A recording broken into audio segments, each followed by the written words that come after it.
لیکن یہ صرف ان کی غلاظت کی بات نہیں کرنی چاہیے، ان کی نااہلی اور بد کرداری بھی. یہ خاص طور پر میں تھنک ٹینک کی، ابھی آپ آگے چل کے اور بھی بتاتا ہوں. یہ تھنک ٹینک کی جو باتیں، جو میری باتیں 15 سال کا بچہ سمجھ سکتا ہے نا کہ استحکام کیسے آئے گا، معیشت کیسے چلے گی، خارجہ پالیسی کیسے بہتر ہوگی، پڑوسیوں سے تعلقات، آئین اور قانون کی بحالی کیسے ہوگی، بچے کو سمجھ آ جائے، انہیں نہیں. کیونکہ ان کی دماغی صلاحیتیں صرف تحریک انصاف کو، عمران خان کو ایم کے ایم کی طرح یا لبیک پارٹی کی طرح یا ماضی میں پیپلز پارٹی نون لیگ کو وقتی طور پہ دبایا کچلا گیا، ایسے مقبولیت، سب سے بڑا مسئلہ مقبولیت، اس پہ سوئی اٹکی ہوئی ہے. بار بار کی تھنک ٹینک یہ خبریں آ رہی ہیں میرے پاس، حالانکہ انہیں پتہ ہے روشنی کو کیسے چھپائیں گے، مقبولیت کو کیسے دبائیں گے. یہ بات بات پہ الطاف حسین کی مثال دیتے ہیں. ذرا ان کو چاہیے کراچی کا سروے کریں، نوجوانوں کے آج کے بچوں سے الطاف حسین کے بارے میں پوچھنا نہیں پتا ہوگا. جو کراچی کی ایک جماعت ایم کے ایم کراچی کی تھی، اب تو بلکہ نون لیگ کا ایک رہنما کہہ رہا تھا کہ 1992 میں نواز شریف الطاف حسین کے پاس جا کے باقاعدہ بے نظیر کی حکومت گرانے کے لیے اسٹیبلشمنٹ کی مدد سے کام کرتا رہا، اور وہ تو ہر دور میں اسٹیبلشمنٹ کے ساتھ رابطے میں رہے ہیں. ان کا اصل نظریہ ایم کے ایم کو چھوڑیں، جو جس پہ بنی تھی جماعت، ان کی بات کی سیاست دیکھیں تو بڑی تبدیلی آئی تھی. مسلح جدوجہد جب شروع ہوئی، کیونکہ انہوں نے دیوار سے لگایا کہ ان کے پاس کوئی آپشن نہیں بچی، انہوں نے بندوق اٹھا لی. الطاف حسین کو بھی پاکستان چھوڑنا پڑا، پاکستان مرد آباد بھی انہوں نے نعرہ لگا دیا، ہندوستان کو خط بھی لکھ دیے، برطانوی شریعت بھی لے لی. اب دیکھیں ان کی اگر باتیں دلیل سے سنیں تو جواب ان کے بالکل ٹھیک ہے کہ ان کے ساتھ ظلم و ستم ہو رہا تھا. لیکن عمران خان اور تحریک انصاف نے اس سے بدترین مظالم کے باوجود نہ برطانوی شریعت لی، نہ ملک چھوڑا، اور حکومت اپنی گرنے کے بعد بھی ان کے ساتھ نہ کوئی ڈیل کی، بلکہ 2 صوبوں کی حکومت مزید چھوڑ دی، اسمبلیوں سے استعفے دے دی. ان کا چیلنج بھی قبول کیا کہ جیل، اور جیل خان نے قبول کر لی، اور میر جعفر میر صادق کو پوری دنیا کے سامنے ننگا بھی کر دیا. یہی وجہ سے 2024 کا الیکشن عمران خان 2/4 سے جیتے، اور آج بھی پاکستانیوں کی بلکہ دنیا بھر میں پاکستانیوں کی صبح دوپہر شام عمران خان کے نام سے اسی وجہ سے یہ نوجوان بچے جو روزانہ عمران خان کے ووٹ بینک میں ایڈ ہو رہے ہیں. اس کی وجہ بھی یہی ہے کہ اسٹیبلشمنٹ ایک چیز سمجھ گیا کہ فری فیئر الیکشن کروانے کا ہم نہیں سوچ سکتے، یہ زمینی حقائق مان گئے. انہیں یہ پتا ہے کہ خان اس قوم کے نوجوان بچوں کے ذہن میں دل و دماغ میں پیوست ہے، باقی جو زمینی حقائق ہیں وہ نہیں مانتے، جان بوجھ کر یا پھر پاکستان کی انٹرنیٹ بھی جا رہے ہیں. آپ آج کے اخبارات اٹھائیں انٹرنیشنل دنیا کی چند خبریں دیکھیں، آپ کو اندازہ ہو جائے گا کہ پاکستان میں یہ جو بدترین آمریت انہوں نے لگائی، ظلم و ستم اور آئین و قانون توڑ، اس کا نقصان کیا ہے. ہندوستان کی آپ خبریں اٹھائیں، پاکستان کی آپ کو اندازہ ہو جائے. ادھر یہاں پاکستان میں جشن منایا گیا کہ جی ہمیں آئی ایم ایف کی قسط مل گئی، ہم دیوالیہ ہونے سے پھر بچ کے ہمارے سونے کے پہاڑ 1.5 ارب میں امریکہ خریدنے پہ تیار، 1.5 ارب ڈالر صرف، جو پتہ نہیں کتنے کھربوں ڈالر کے. پاکستان میں تمام غیر ملکی کمپنیاں ملک چھوڑ کے بھاگ رہی ہیں، اور دوسری طرف ہندوستان میں 2025 اس سال بلکہ 2026 میں زیادہ ہوگا، 2025 فارن انویسٹمنٹ کا مرکز بن گیا. امازون 45 ارب ڈالر وہاں آرٹیفیشل انٹیلیجنس، لاجسٹکس میں، ای کامرس میں. مائکروسافٹ جو پاکستان میں تمام دفاتر 25 سال بعد بند کر گئی، وہ 17 ارب ڈالر لے کے حیدرآباد میں آرٹیفیشل انٹیلیجنس اور کلاؤڈ ڈاٹا کا ہب بنا رہی ہے. گوگل 15 ارب ڈالر لے کے پہنچ گیا، کیا ہے آرٹیفیشل انٹیلیجنس کلاؤڈ کمپیوٹنگ کرتے ہیں. انٹل جو سب سے بڑے پروسیسر بناتے ہیں وہ ٹاٹا کمپنی کے ساتھ پارٹنرشپ کر کے دنیا کی سب سے زیادہ چپ مینوفیکچرنگ ہب بنا رہے ہیں، وہ ہب بنا رہے ہیں. ابھی یہاں ایک ایپل کا اسٹور جو مغربی دنیا میں گلی محلوں میں کھلے ہوتے ہیں وہاں کھلا، دھمال ڈلی، لیکن ایپل اصل مینوفیکچرنگ ہیڈ کوارٹر آئی فون کا پروڈکشن جو ہے وہ ہندوستان میں لے گئی، چین سے منتقل کر کے.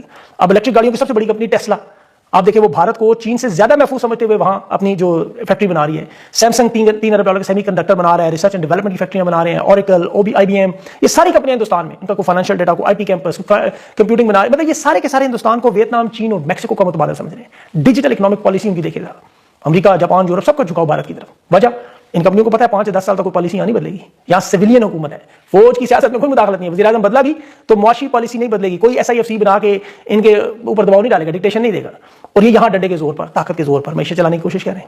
اور وہ بلاول نے بھی نہیں آج کہا ہے، چاہے اسے آپ اعتراف جرم کہیں، شرمندگی کہیں، اور جو بات عمران خان کہہ رہا تھا بلاول بھی کہہ رہا ہے. عمران خان نے تو شوکت ترین کو بھیج کے سمجھایا نا کہ عدم استحکام، سیاسی عدم استحکام آیا تو معیشت نہیں بچے گی، یہ غیر ملکی ادارے مفلوج کر کے معیشت کی تباہی پھر جائے گی. وہی ہوا، ایکسپورٹ بری طرح گر رہی، مائنس میں گروتھ، کارخانے مکمل تباہ، خسارے، مہنگائی کی شرح ریکارڈ، بے روزگاری ریکارڈ، امن و امان تباہ، 60 لاکھ لوگ ملک سے باہر. ابھی جب یہ منڈیاں لگا رہے تھے سندھ ہاؤس کی، اچھل اچھل کے کہہ رہے تھے پاکستان مطلب پرانا پاکستان آ رہا ہے، آج وہ بھی مان رہے ہیں کہ معیشت ڈنڈے کے زور پہ نہیں چلی. ڈنڈے کے زور پر تاجروں کو انہوں نے ڈرایا. جواب آیا ٹیکسٹائل مل کے چیئرمین کا، ٹیکسٹائل ایسوسی ایشن کے، اس نے کہا ملک کی صنعتیں مکمل بند ہو گئی ہیں، لاکھوں ورکرز بے روزگار ہیں. تازہ ترین 90,000 ورکر براہ راست متاثر، اور یہ 90,000 کی نوکریاں آپ گھر میں 5-5 6-6 لوگ ملائیں تو تقریباً 6 لاکھ 7 لاکھ لوگ تو ویسے ہی بن جاتے ہیں. یہ خود چیئرمین ٹیکسٹائل ایسوسی ایشن کہہ رہا ہے. اور یہ بھی کہہ رہا ہے اصل نمبر تو اس سے بہت زیادہ ہے، بے روزگاری تو اس سے بہت زیادہ ہے. کاغذات میں چونکہ یہ صرف ان لوگوں کو دکھاتا ہے جو پکے ملازم ہوں یا ان کو کوئی کانٹریکٹ ہو، دیہالی دار یا وہ بیچارے ان کا تو کوئی پتہ ہی نہیں، ان کے تو والی وارث ہی کوئی نہیں. اب یہاں پہ انہوں نے اگلی چالیں اس پہ کیا جوڑی، حضرت غور سے سنیے گا ذرا. انہوں نے دیکھیں دو خبریں میں بتاتا ہوں، اس سے آپ کو اندازہ. ایک مریم نواز نے 25 سال بعد پنجاب میں بسنت واپس لانے کا اعلان کیا. دوسرا آرمی چیف شہباز گل کی علماء سو، علماء مشائخ سے ملاقات. تیسری یوٹیوبرز کے ساتھ واپسی. اور چوتھی ممبر مسجد. اب دنیا کے ہر جابر اور خوفزدہ بادشاہ کے جب اس کے مظالم، اس کی نائلی، معاشی تباہی کو چھپانے کی کوشش دیکھیں تو اس میں 3 ہتھ کنڈے ہوتے ہیں: کھیل و تفریح، دوسرا مذہب، اور تیسرا ایک مصنوعی دشمن کا پروپیگنڈا. ایک ماڈل بناتی ہے ریاست کے اندر. اٹلی میں، روم میں یہ ہوا، معاشی بحران آیا، بھوک آئی، بدعنوانی آئی، ٹیکسز لگے، عوام بغاوت کے قریب پہنچنے لگی تو بادشاہ نے کیا نکالا؟ بریڈ اینڈ سرکس، یعنی روٹی اور تماشا. عوام کو روٹی دو، تماشا دکھاؤ. یہ گلیڈیٹر فلمیں آپ نے دیکھی ہوں کہ انسانوں کو وہ جانوروں سے لڑنے والی، تاکہ عوام کو جو غصہ ہے وہ کھیل میں چلا جایا کرے، لوگ ظلم اور غربت بھول جائیں. وہ گھوڑوں کی ریسیں بھی کرواتے تھے، تھیٹر، سرکس، میوزک، یہ طرح کی تقریبات یہ روم میں ہوتی تھیں. اور اس میں وہاں تاریخدان کہتے ہیں جب بادشاہ نے گناہ چھپانے ہوتے تو عوام کو کھیل تماشے میں لگا. یہاں اسٹیبلشمنٹ نے، حکومت نے قتل و غارت، مار پیٹ، ماورائے عدالت، ہر آئین کا جائز ناجائز کام اتنا معمول کہ 25 سال یہ قاتل بسنت کہتے رہے، آج وہ رشک کمر خود پتنگ باز سجنا بننے کے تیار. موٹر سائیکلوں پر سیفٹی اینٹینا کی مہم بھی اور دوسری طرف قیام کا انتظام بھی.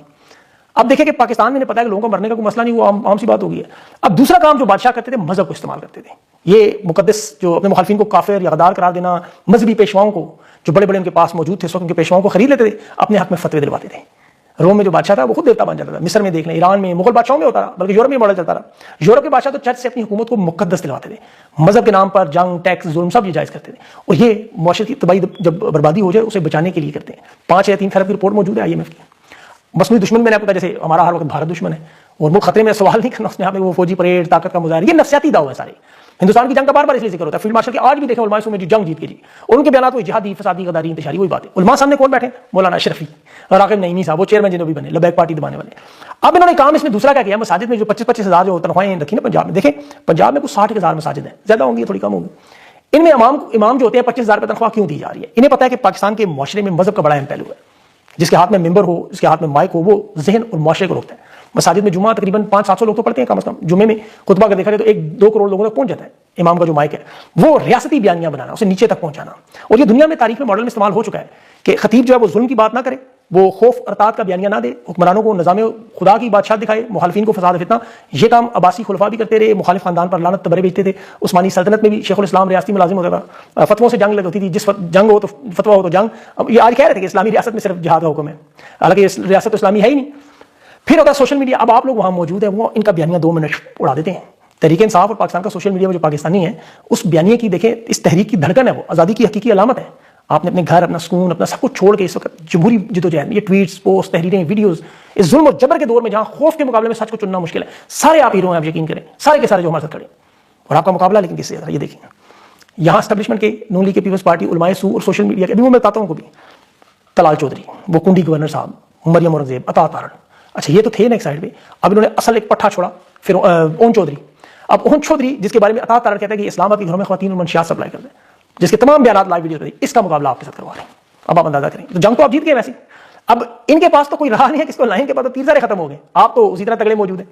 اب یہ کوشش کریں رجب بٹ, مسٹر پتلو, یہ ڈکی بھائی, یہ نوجوان نسل کو لائیں, ایک طرف ممبر اور مسجد کا استعمال کریں, ایک طرف یہ انٹرٹینر کا استعمال کریں, کھیل تماشے لگائیں, آپ کو گھیرنے کی کوشش کریں, اور مذہب کا استعمال, مطلب وہ جو جنوں سے بجلی پیدا کرنے والے تھے نا ان کے, وہ بڑے, اور جو ذہنی مریض ہے, ان کی اس وقت سوچ اکٹھی ہوئی ہے. حالات اس کی انجام دیکھیں. استحکام پارٹی انہوں نے بنائی, کہتے ہیں عمران خان کو ہم نے بنایا. استحکام پارٹی کا میں دیکھا تھا اجلاس 4 لوگ تھے ٹوٹل کے, ایک وہ 2 کے تو پتہ تھے نام, 2 کے نام بھی نہیں پتا. یہ ان کا اجلاس تھا, پارلیمانی اجلاس. بنا کے دکھائیں پارٹی مقبولیت میں, نہیں بنا سکی. پھر ان کے پاس حالانکہ عدلیہ بھی ایسی ہے, دیکھیں کہ ایک طرف جج کے بیٹے نے 2 لڑکیوں کو دن دہاڑے کو چلا, وہ معاف, لائسنس بھی نہیں, اور جج جہانگیری کا کیس چل رہا ہے اور اس کی سنوائی کوئی نہیں, عمران خان کے کیسز لگا نہیں. تو اس ساری صورتحال میں جو آپ کو میں نے بتایا کہ یہ ذہنی طور پر صرف اور صرف مقبولیت اور بیانیے پہ لڑ رہے ہیں. آپ اپنے اعصاب تگڑے رکھیں, انشاءاللہ یہ اختتام. یہ جو معاملات میں نے یہ روم میں بادشاہ اس وقت کرتے تھے جب ان کے اقتدار آخری دنوں میں ہوتا, تو یہ حرکتیں وہی ہوتی ہیں. تو اللہ تعالیٰ سے دعا کرا کریں, ساتھ ساتھ اللہ بہتری کرے. اپنا خیال رکھیں. مجھے اگلے ویلا تک کے لیے اجازت دیں. اللہ حافظ.